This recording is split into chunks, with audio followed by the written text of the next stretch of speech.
Last 2 videos में मैंने आपको बताया है कि अगर आप अपने स्पाउस को कोई भी इनकम ट्रांसफर करते हो या कोई भी एफडी उनके नाम पे करते हो या इमूवेबल प्रॉपर्टी उनके नाम पे करते हो तो वो सारी की सारी इनकम आपकी इनकम के साथ क्लब हो जाएगी।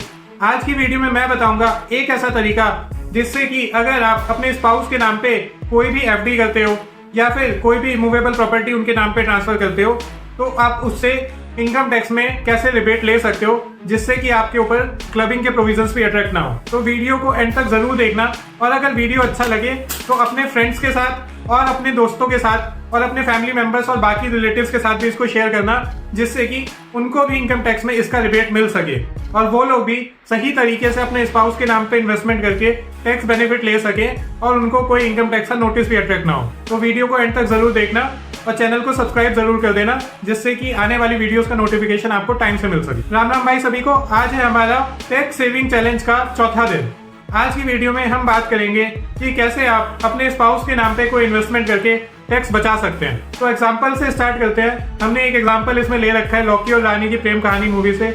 अब मुझे लगता है उस मूवी का नाम भी हमें लॉकी और रानी की टैक्स कहानी रख देना चाहिए यहाँ पे। लास्ट वीडियो में हमने देखा था कि रानी लॉकी से नाराज हो जाती है कि वो घर भी अपने परिवार वालों के नाम पे परचेज कर लेता है, एफडी भी उनके नाम पे परचेज कर लेता है। अब रानी लॉकी से जिद करती है कि भाई मैं तो नौकरी छोड़ के घर पे बैठी हूँ और मुझे नहीं पता, मेरे को पूरी की पूरी एफडी तुम्हारे पैसों की अपने नाम पे चाहिए। अब लॉकी कहता है कि यार मेरे को तो सबने बताया है कि सेक्शन 64 ऑफ इनकम टैक्स के अकॉर्डिंग अगर मैं तेरे नाम पे कोई भी एफडी करता हूँ तो उससे क्लबिंग के प्रोविजंस अट्रैक्ट हो जाएंगे और मेरे ऊपर इंटरेस्ट आ जाएगा, मेरे ऊपर टैक्स आ जाएगा।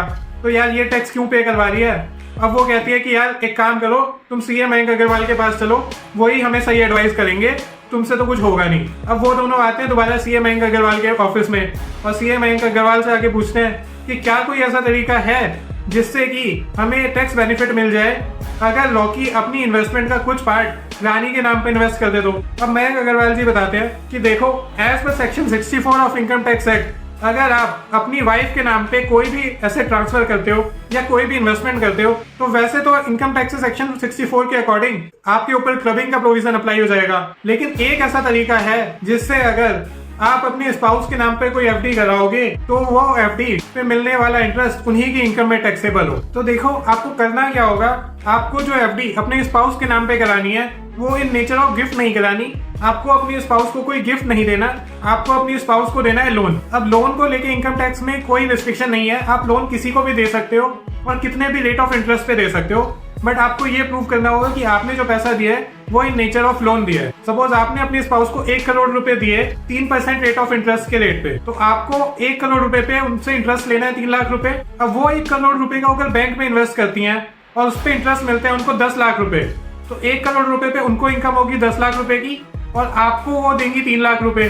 तो उनकी नेट इनकम मानी जाएगी 7 लाख और आपकी इनकम मानी जाएगी 3 लाख। लेकिन वही एफडी अगर आप अपने नाम पे करते तो पूरी की पूरी 10 लाख की इनकम होती आपकी। तो अगर आप अपने स्पाउस को कोई एसेट ट्रांसफर करना चाहते हो और या फिर अगर आपके पास कोई ऐसी एफडी है जो आप अपने स्पाउस को ट्रांसफर करना चाहते हो या फिर आपके पास कोई इमूवेबल प्रॉपर्टी है और या फिर आप कोई इमूवेबल प्रॉपर्टी अपने स्पाउस के नाम पे परचेज करना चाहते हो, तो इन सारे केसेस में आपको अपने स्पाउस को लोन देना है।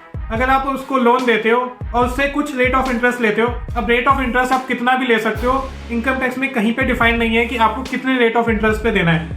नॉर्मली अगर आप 3% 4% पे देते हो तो ये फेयर रेट ऑफ इंटरेस्ट माना जाता है और आपके उस लोन की अमाउंट को वो इन्वेस्ट करके कोई भी इनकम जनरेट करती हैं तो वो इनकम उन्हीं की मानी जाएगी। फर्दर जो इंटरेस्ट वो आपको पे कर रही है उसकी डिडक्शन भी उसको उस इनकम में से मिलेगी।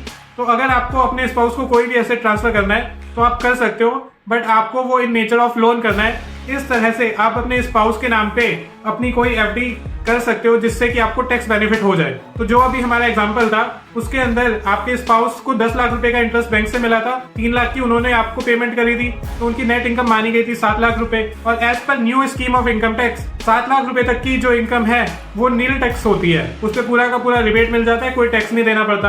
अब वही इनकम अगर आपको हुई होती तो आपको 7 लाख रुपए की इनकम पे देना पड़ता 30% के हिसाब से टैक्स 2,10,000 रुपए और यहाँ पे आपका पूरा का पूरा टैक्स जो है वो बच जाएगा।